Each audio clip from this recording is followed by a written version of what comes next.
All right. Well, a team that you gave little credit to, doubted all season, was Mhm. in the Super Bowl as well. Yeah. They thoroughly beat down a team on their fourth QB in San Francisco. Yep. But more importantly, they shut down your 50-1 ticket. Mhm. Are you nervous for the matchup, or are you going to act like everything's all good? All right, listen, of course I'm nervous for the matchup. The Eagles' defensive line is excellent. Their running game is excellent. Now, Jalen didn't play very well in that game, but he didn't need to. Right. He does seem to be banged up, and I don't understand why, when that game was clearly in hand, they just kept running him, including on a drive where it seemed like he kind of got hurt on a run. Then they ran 3 more run plays. But listen, I was wrong about Philly. Now, I will say this. Mahomes' path to the Super Bowl was the Prince and then Joe Burrow. Had Joe Burrow made it, his path would have been Josh Allen and then Mahomes, right, in the last 2 rounds. The Eagles got Daniel Jones and then Josh Johnson and then Brock Purdy, who wasn't allowed to throw. Credit to them, though, you play who's in front of you. Does the NFL need to figure out a way to get some more good quarterbacks in that conference? Maybe. But that's not what I want to focus on here. What I want to focus on is the Eagles won that game, yes, because of the quarterback injury. But before the quarterback injury, they were the sharper team. They were the better coach team.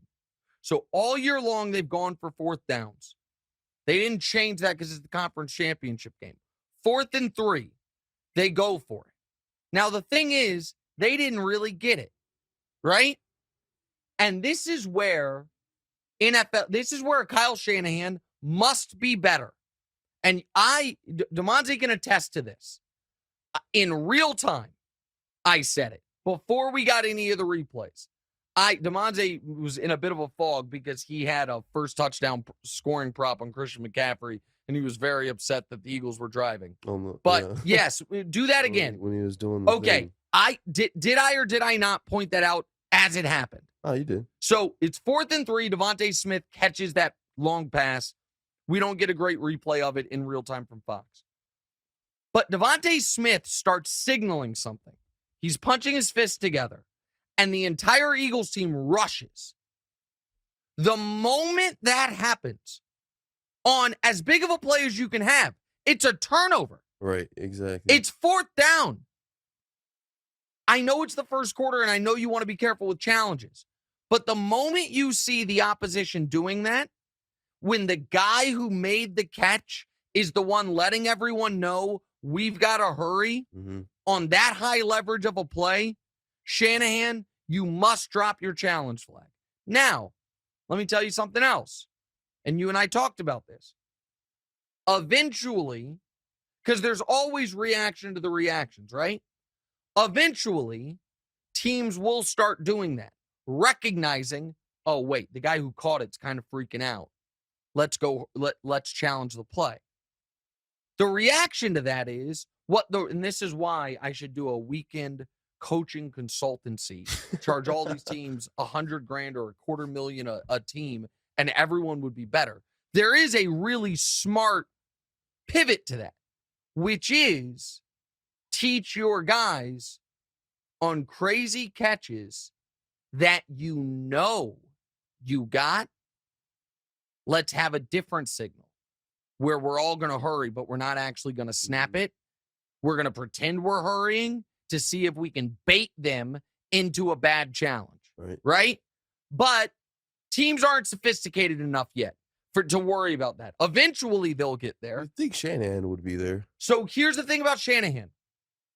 Shanahan is a brilliant play designer, a brilliant offensive mind. His in-game coaching has left a lot to be desired over the years. A lot. He gets very conservative in these games, and that was Nick Sirianni taught these guys, hey guys, we need to have a somewhat subtle signal that everyone knows if we think we got lucky on a call to get everyone down there. And they executed it perfectly. If that doesn't happen, it's 0-0, Niners ball near midfield, and maybe Purdy eventually gets hurt, but maybe not. That one play changed the entire trajectory of that game. Right. That was a coaching note. So credit to Devontae Smith, credit to the Eagles, and that's a bad job by Shanahan because I noticed it. And I thought. And then the replay made it even crazier. The replay made it. Ball was gone. Crystal clear. Yeah. Made it, but they didn't get the replay in time. But you can't be so dependent on the replay. You just can't be. It was, by the way, the exact same type of catch, non-catch, Kadarius Toney would have had in the Chiefs game. And that one was exact opposite happened. Exact opposite happened. And so it's odd, though, because it was actually lucky for Philly that wasn't a touchdown. Because touchdowns are automatically reviewed. Right. Yeah. You know what I mean? So because it was the perfect spot for them to get lucky on it, but they also had to execute. Devontae, first of all, had to go up and snag it, so it could have been a catch, and then had to, because what you sometimes see guys do on plays like that is then, like, celebrate. You know what I mean? Like, hold the ball out, do a whole thing to try to, like, pretend they got it, but that gives the other team more time. So, great job. Great job by them. Now, as far as my confidence level, listen, I believe the Chiefs are the better team. I believe the Chiefs have the best player on the field. And I believe the Chiefs defense just did something it hasn't done one time in the entire Mahomes era. Can say we're as big of a reason for that win as the offense was. Yeah. 100%, right? Yep. I mean, they stepped up huge in that fourth quarter. Special teams. With that said, Eagles have built one hell of a roster. This is going to be a great Super Bowl. I'm not going to, but I do want to see if Jalen Hurts is as compromised physically as he appeared to be in this game. Because the other part about that game is it's 7-7. The Niners are out of quarterbacks. They're going to be able to get off the field. They had one drive where they had, 5 defensive penalties that extended the drive. Then the very next drive, key spots. Josh Johnson just drops the ball. Right. And now it's 21-7 and it's over. So I oddly didn't think Philly was overwhelming in that spot. The Niners were just in a really rough spot. Hey, thanks for watching. Hit the subscribe button to get more from the show and make sure to click the bell to get notified every time new content drops. Check out full episodes of What's Right wherever you get your podcasts, or just click the link in the description below.